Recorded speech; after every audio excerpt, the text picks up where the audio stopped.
Assalamualaikum warahmatullahi wabarakatuh. Bismillah, alhamdulillah, wassalatu wassalamu ala rasulillah wa ala alihi wa sahbihi wa man tabi'ah wa nassarahu wa wala wa la hawla wa la quwwata illa billah. Wa ba'du faqala azza min qail fi kitabihil aziz qalu subhanaka la ilma lana illa ma 'allamtana innaka antal alimul hakim. Nawayna at-ta'alluma wat-ta'lim wat-tadhakkura wat-tadhkir wan-naf'a wal-intifa' wal-ifadata wal-istifadah wal-hassa 'ala at-tamassuki bi kitabillah wa sunnati rasulih والدعاء إلى الهدى والدلالة على الخير ابتغاء وجه الله ومرضاته وقربه وثوابه.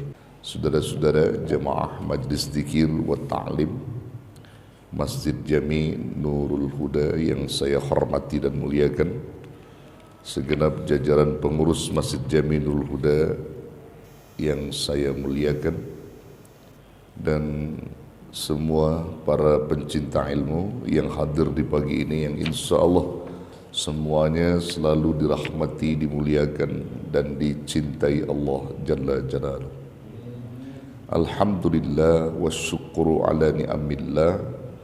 Di pagi ini kita disatukan kembali oleh Allah, langkah dan niat kita untuk bisa hadir bersama, duduk di majlis Rasulullah sallallahu alaihi wasallam dengan niat dan tujuan mencari dan menggali ilmu Allah guna bekal kehidupan kita minad dunya ilal akhirah.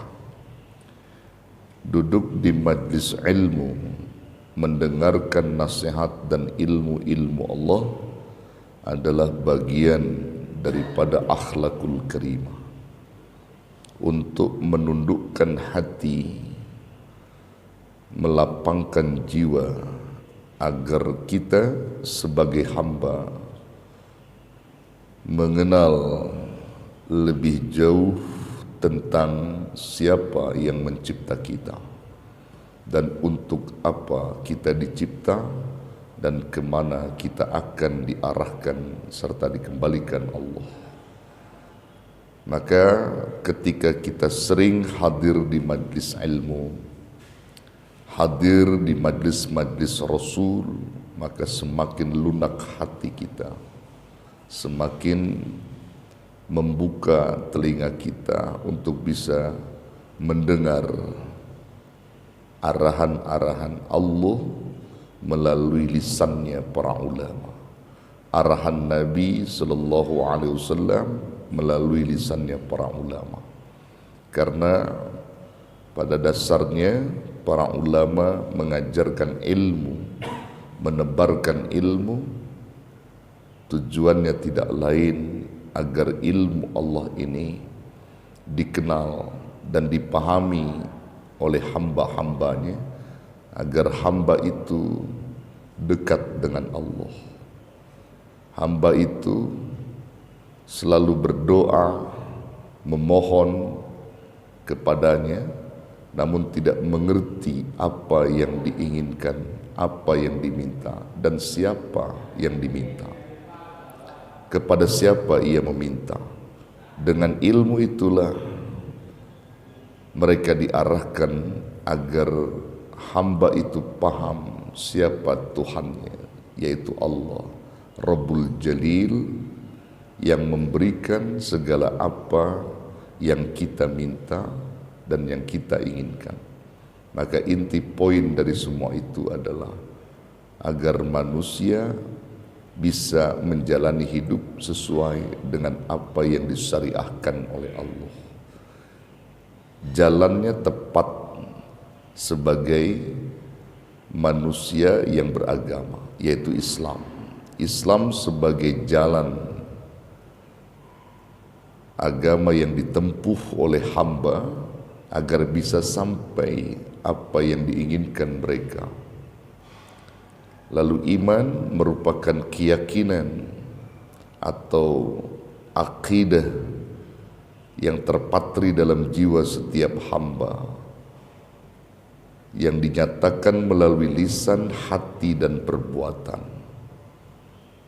Lalu wujud semua itu adalah akhlakul karimah. Ketika Islam dipegang, iman dipegang, maka wujudnya adalah akhlakul karimah. Dan semua itu adalah bimbingan ilmu. Tanpa ada dasar bimbingan ilmu, maka Islam, iman, bahkan ihsan dalam hal ini akhlakul karimah tak akan pernah bisa tercapai oleh manusia.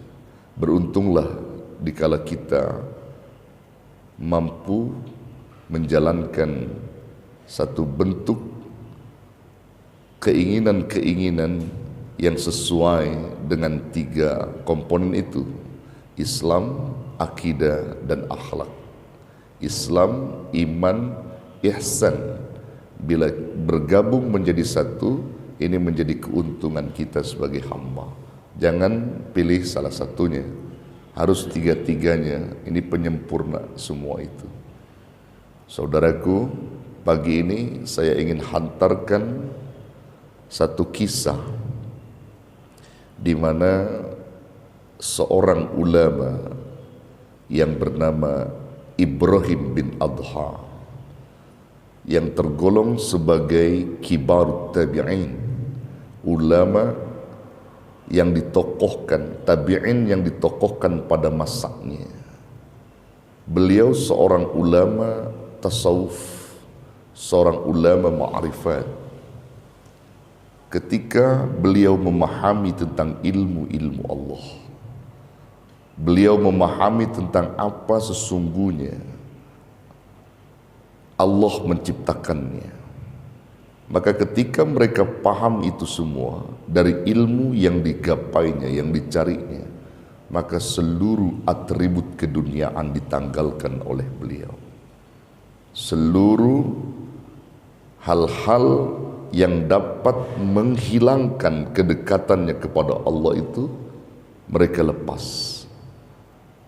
Harta yang begitu banyaknya mereka tanggalkan, karena beliau seorang ulama sekaligus beliau keturunan bangsawan. Beliau keturunan bangsawan yang memiliki harta melimpah, bahkan dunia semua mereka miliki, beliau miliki.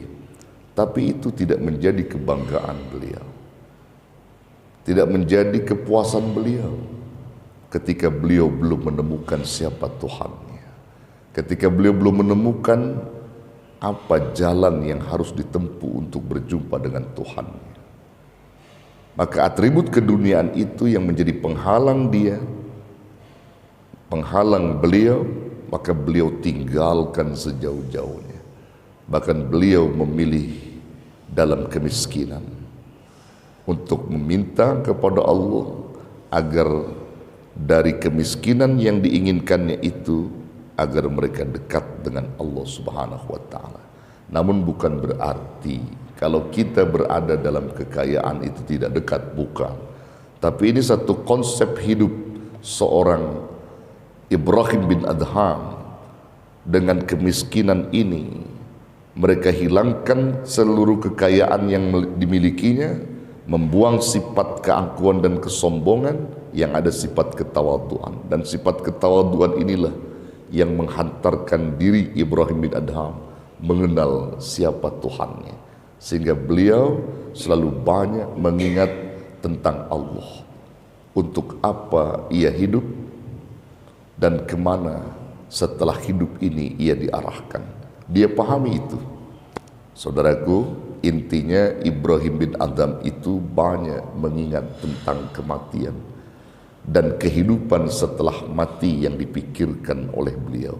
Bukan hidup di dunia, tetapi hidup di alam barzah dan hidup di alam berikutnya. Itu yang dipikirkan oleh Ibrahim bin Adham, sehingga hatinya lunak untuk mampu mendengar seluruh nasihat dan bimbingan ilmu-ilmu Allah.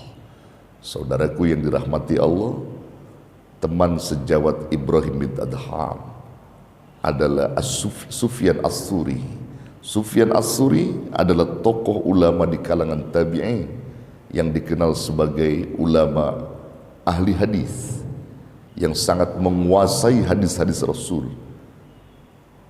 Ketika melihat Ibrahim bin Adham menanggalkan seluruh harta kekayaan dunia dari keturunan bangsawan itu dan lebih memilih kemiskinan untuk dekat dengan Allah, Sufyan As-Tsuri mengacungkan jempolnya kepada Ibrahim bin Adham.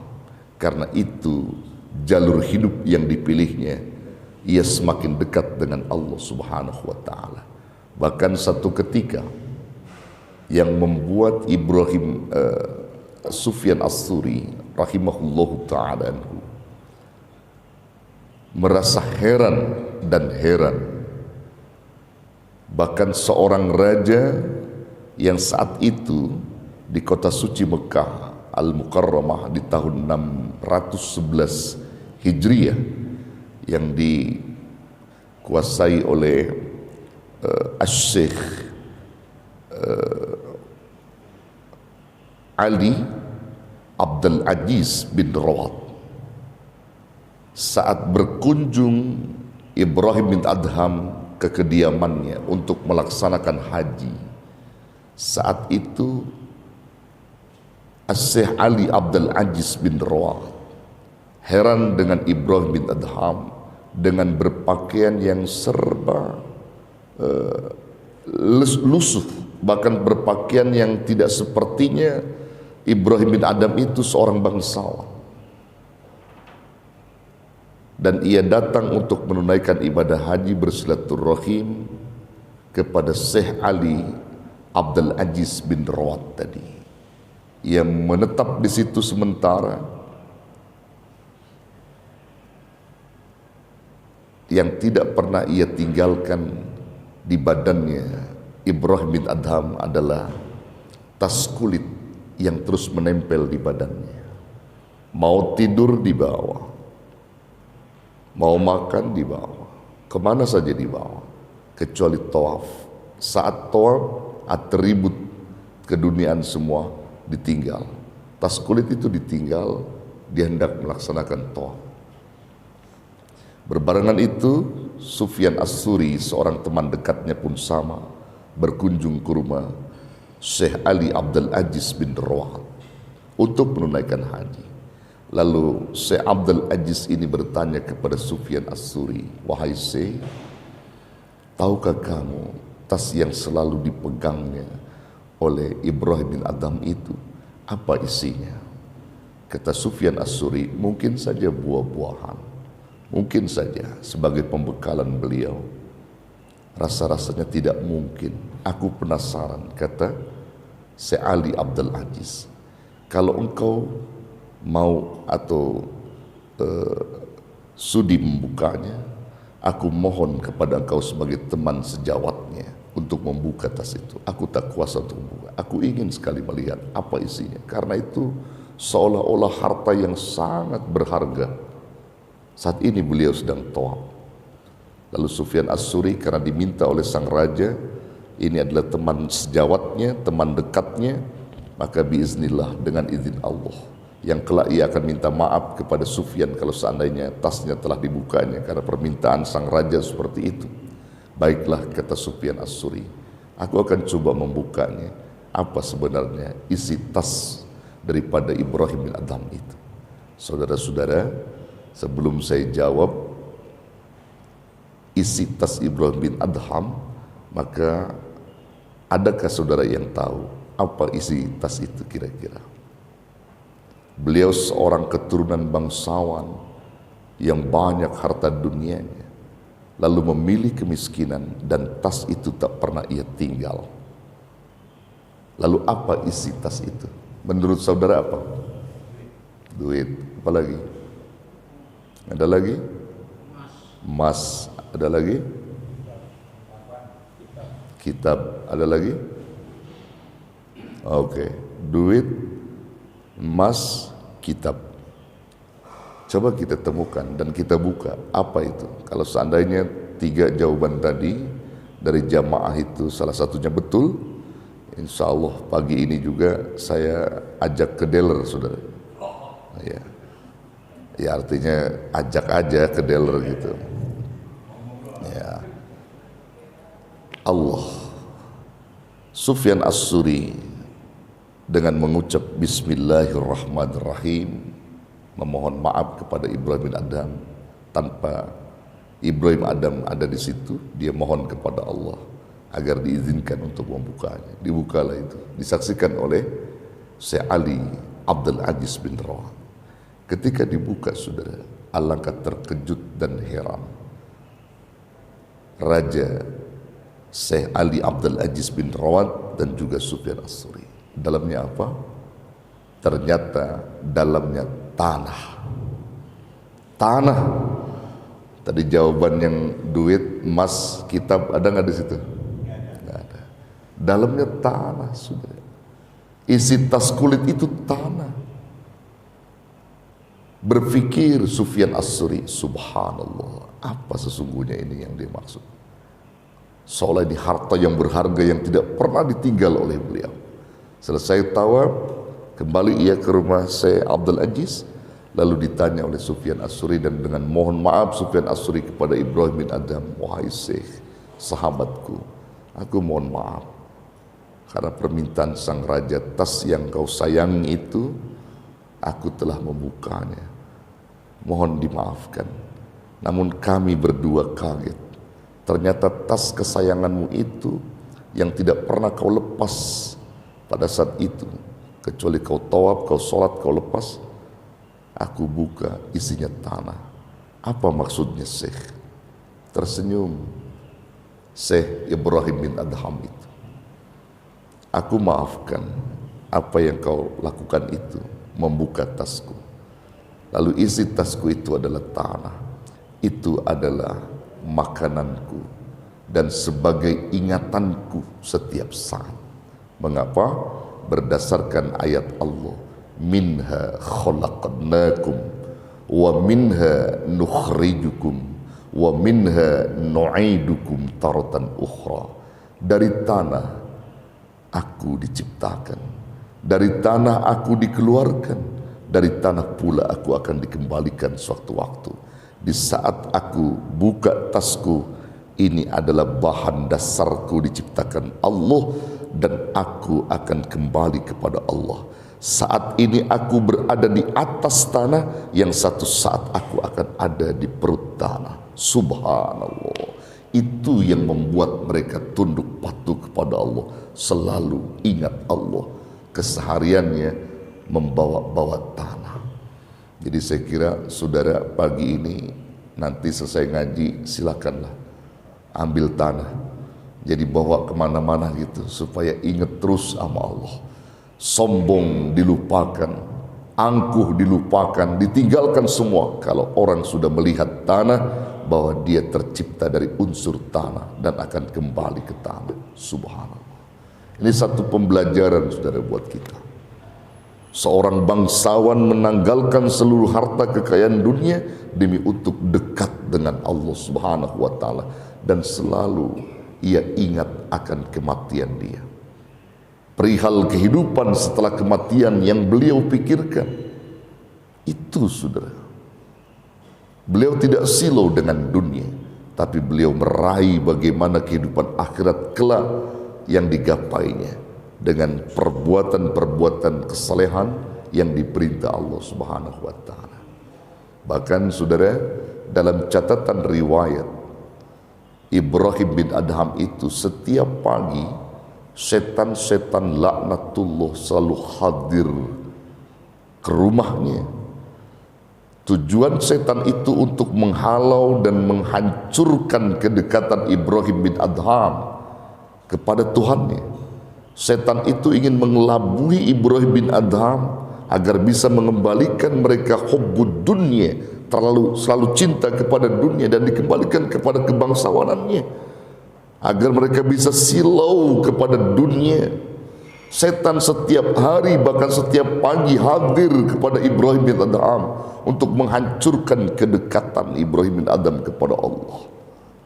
Sampai-sampai Ibrahim bin Adham memberikan satu pernyataan, dan pernyataan beliau inilah menjadi nasihat untuk kita, menjadi peringatan untuk kita. Kata Ibrahim bin Adham, "Ma min sabahin illa ya'tini syaitan." Tidak ada dari satu pagi yang datang kepadaku kecuali setan. Setan yang datang kepadaku setiap pagi. Kalau saudara-saudara kan kalau pagi didatengin tukang bubur ya. Ibrahim bin Adham setan, saudara. Sarapannya apa? Wa yas'alani an salasin. Setan itu bertanya 3 hal kepada aku. Itu sebagai sarapan Ibrahim bin Adham setiap pagi. Setiap pagi ditanya itu oleh setan. 3 bentuk pertanyaan yang dilontarkan oleh setan agar mengganggu pikiran Ibrahim bin Adham kembali kepada dunia dan melupakan akhirat. Agar Ibrahim bin Adham itu menjauh dari Tuhannya, menjauh dari ajaran agamanya, agar mereka disilaukan kepada dunia dengan 3 pertanyaan itu. Kalau Ibrahim bin Adham salah menjawab, terpeleset ia, setan akan menipu Ibrahim bin Adham. Tapi jawaban dari 3 pertanyaan setan itu, Ibrahim bin Adham dengan jawaban yang tepat dan akurat, sehingga setan tidak lagi mampu untuk menembus pertanyaan-pertanyaan berikutnya kepada Ibrahim bin Adham. Apa yang ditanya oleh setan? Madza ta'kul wa madza talbas wa aina taskun. Apa yang kau makan, apa yang kau pakai, dan di mana kamu tinggal? Ini pertanyaan setan, saudara. Pertanyaan jebakan, saudara. Apa yang kau makan, ini menyangkut pangan. Apa yang kau pakai menyangkut papan. Di mana kamu tinggal menyangkut apa namanya tadi, pangan. Madza takul, pangan. Madza talbas, sandang. Ya, sandang. Aina taskun, di mana kamu tinggal? Papan. Ya, sandang, pangan, papan yang ditanya oleh setan. Madza ta'kul, apa yang kau makan? Saudara, kalau ditanya begitu kira-kira jawabannya apa? Hah? Saudara, kalau ditanya begitu, makan nasi, makan bubur, makan ini, makan itu ya. Ya, makan enak lah pokoknya. Tapi jawaban Ibrahim bin Adham beda. Untuk menutup pertanyaan-pertanyaan berikutnya dari setan. Madza ta'kul, apa yang kau makan? Apa jawab Ibrahim bin Adham? Akulul mauta. Akulul mauta. Aku akan makan kematian. Kenapa Ibrahim bin Adham menyebut aku akan makan kematian? Mati kok dimakan? Apa maksudnya? Sesuai dengan ayat Allah, kullu nafsin dha'iqatul maut. Setiap yang bernapas akan merasakan, mencicipi dan makan al-maut, yang namanya kematian. Orang yang bernapas, makhluk-makhluk yang bernapas, dha'iq, merasakan kematian, mencicipi kematian. Maka kalau kau bertanya apa yang kau makan, aku menjawab kematian yang akan aku makan. Subhanallah, saudara. Ini jawaban tepat, saudara. Jadi kalau saudara ditanya sama istri ini, Pak, mau makan apa kita? Jawab, mau makan mati, mah. Paling kata istri antum apa? Ya Allah, Pak, udah mau bekasin apa ini? Udah mau bekasin katanya ya. Padahal itu jawaban akurat, saudara. Kalau kita bilang makan nasi, makan bubur, makan ini, makan itu dunia semua. Melezatkan kehidupan dunia. kalau seandainya Ibrahim bin Adham menjawab makan nasi, makan ini, makan itu, setan masuk di dalamnya untuk merayu Ibrahim bin Adham agar dia hilang kedekatannya kepada Allah. Tapi ketika Ibrahim bin Adham mengatakan akulul mauta, setan tidak lagi bisa bertanya, tidak lagi bisa mengganggu pikiran Ibrahim bin Adham. Dan tepat jawaban Ibrahim bin Adham, aku akan makan kematian. Saudara, ya, jadi kan jelas bahwa kita memang hidup ini semua terminal akhir kita adalah kematian. Kalau bahasa, apa sebenarnya tujuan akhir hidupmu? Ada yang bilang jadi ini, jadi ini, jadi ini. Padahal yang tepat jadi mayat. Betul? Jadi mayat tujuan akhir kita. Itu yang sesungguhnya, dan itu yang perlu kita pikirkan dalam hidup ini, saudara. Ibrahim bin Adham selalu memikirkan tujuan akhir hidup mereka itu adalah kematian, sehingga tidak ada macam-macam dalam kehidupan dunia ini kecuali kedekatannya kepada Allah Rabbul Jalil, sang pencipta kehidupan dan kematian. Huwallazi khalaqal mauta wal hayata liyabluwakum ayyukum ahsanu amala. Dia Allah yang menciptakan kehidupan dan kematian di antara kalian, agar Allah menguji kalian siapa di antara kalian yang paling bagus amalnya. Jadi kita ini fastabiqul khairat, berlomba-lomba dalam kebaikan, beramaliyah kepada Allah, saudara. Tujuan akhir hidup kita adalah kematian.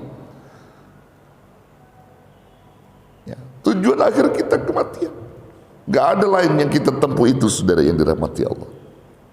Nah, ini kita belajar dari Ibrahim bin Adham, sehingga kita tidak lagi silo dengan dunia. Kita tidak lagi jauh dari Allah Subhanahu wa ta'ala. Kalau kita bisa renungin ini, Pak, Masya Allah, kita akan selalu jujur, hati kita akan dekat dengan Allah, lunak hati kita. Ingat akan kematian kita. Cepat atau lambat Allah akan panggil kita. Saudara-saudara kita telah mendahului kita. Kita nggak pernah tahu bagaimana suasana kehidupan mereka di sana, kecuali amaliyah yang bisa menjawabnya. Apakah amal keburukan atau amal kebaikan? Kita yang sekarang belum tahu, sedang mengukir kehidupan kita untuk menuju tujuan akhir hidup kita, kita yang tahu sekarang. Maka diingatkan oleh Ibrahim bin Adham agar kita selalu mencicipi dan akan makan yang namanya kematian itu. Ingat-ingatlah oleh kalian akan satu al-maut yang dapat memotong satu kelezatan-kelezatan dunia. Kalau orang sudah menutup usia, seluruh kelezatan dunia sudah tidak ada lagi, saudara. Udah nggak ada lagi.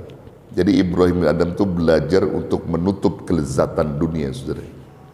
Dia tutup dengan kemiskinannya, dengan ketawaduannya, terus dekat dengan Allah. Subhanallah. Ini jawaban pertama Ibrahim bin Adham. Madza ta'kul? Akulul mauta. Pertanyaan yang kedua yang ditanya oleh setan laknatullah kepada Ibrahim bin Adham, madza talbas? Apa yang kau pakai? Maka jawaban Ibrahim bin Adham, saudara, sa'artadil kafana. Sa'artadil kafana, aku akan pakai kain kafan. Kain kafanku adalah pakaian kehormatanku untuk menuju Rabbku, pakaian termahalku, pakaian terakhirku, dan itu pakaian yang selalu menutup tubuhku. Kain kafan pakaiannya, saudara. Sehingga kita tidak lagi berkata pakaian yang kubeli di ini, yang harganya ini, tidak lagi. Tapi kain kafan yang kita akan pakai. Subhanallah. Saudara, ini penting untuk kita cermati. Saudara punya baju harganya 1 juta, 2 juta, bahkan 3 juta, mungkin lebih dari itu, yang dibeli di Singapura, dibeli di Australia, dibeli yang pada pergi ke luar negeri gitu ya. Ya, glamor keduniaan luar biasa, dengan uang yang rupiah yang sungguh luar biasa dia miliki, sehingga mudah bagi dia membeli berapapun harga baju itu. Ada tas yang harganya 1 miliar dibeli. Ini terutama ibu-ibu ya. Artis-artis itu tasnya mahal-mahal, saudara. 1 miliar dibeli. Tasnya siapa? Tasnya siapa? Hah? Tasnya siapa, Pak? Artis. Siapa artis itu? Nggak usah disebut namanya. Pokoknya artis tasnya mahal-mahal. Ya, miliaran dibeli. Bajunya miliaran dibeli. Kita pun sama, misalnya membeli baju ini, bukan kita tidak boleh beli baju mahal, silakan, tapi kau ingat dulu kepada Allah Subhanahu wa Ta'ala. Kita beli baju mahal untuk dibangga-banggakan, untuk apa? Yang pada satu ketika baju itu tidak akan pernah kita pakai, tapi yang kita pakai itu adalah kain kafan. Itu baju pembungkus diri kita. Subhanallah. Saudaraku, coba kita renunglah. Kita renung saja diri kita. Kalau saya tanya kepada saudara, adakah yang sudah memiliki baju kain kafan? Saudara, udah ada yang punya? Hah? Kok belum? Mesti punya. Karena kain kafan yang kita miliki di saat kita hidup, itu pun akan menjadi nasihat buat kita. Kata ulama-ulama kita, cerdasnya seseorang muslim manakala atribut-atribut keduniaan ia tanggalkan, lalu ia memilih apa yang dia akan bawa ke hadirat Allah Subhanahu wa Ta'ala. Kain kafan salah satunya, satu pakaian pembungkus tubuhnya di saat berjumpa dengan Robnya, maka bila dimiliki olehnya akan melunakkan hati dan dekat dengan Allah. Kemudian pertanyaan ketiga apa? Aina taskun, kata setan, di mana kamu tinggal wahai Ibrahim bin Adham? Maka Ibrahim bin Adham menjawab, askunu fil qabri, aku akan tinggal di kuburan. Kuburan adalah sebagai tempat tinggalku, dan itulah di mana istanaku. Kubur sebagai awal dari tempat yang ada di akhirat. Tempat pertama dari sekian banyak tempat-tempat yang ada di akhirat, itulah kubur. Dan juga kubur sebagai tempat pertama, tempat terakhir dari tempat-tempat yang ada di dunia. Al-qabru awwalu manzilin min manazilil akhirah, wal akhiru manzilin min manazilid dunia. Kubur tempat pertama dari sekian banyak tempat-tempat yang ada di akhirat, dan kubur juga sebagai tempat terakhir dari tempat-tempat yang ada di dunia. Maka itu istana aku akan tinggal di sana. Saudara, jangan kita pernah bangga dengan memiliki rumah mewah, apartemen, gedung bertingkat. Jangan kau bangga dulu. Tempatmu nanti dikubur. Tempat tinggal kita itu nanti dikubur, saudara. Maka kita pikirkan untuk tempat tinggal kita, dan siapa yang bakal nemenin kita. Istri, anak, cucu, saudara, bukan, tapi amal saleh yang bakal menemani kita. Salat kita, puasa kita, zikir kita, taat kita, ngaji kita, itu yang akan menemani kita, saudara. Ukir itu, banyakin itu, perbaiki itu semua, dia bakal temani kita. Yang nanti kubur kita menjadi istana yang tidak bisa kita bayangkan. Kubur sebagai raudhah min riyadil jannah, taman daripada taman surga. Tapi ada juga kubur sebagai hufrah min hufarin niran, sebagai jurang daripada jurang api neraka. Na'udzubillah summa na'udzubillah.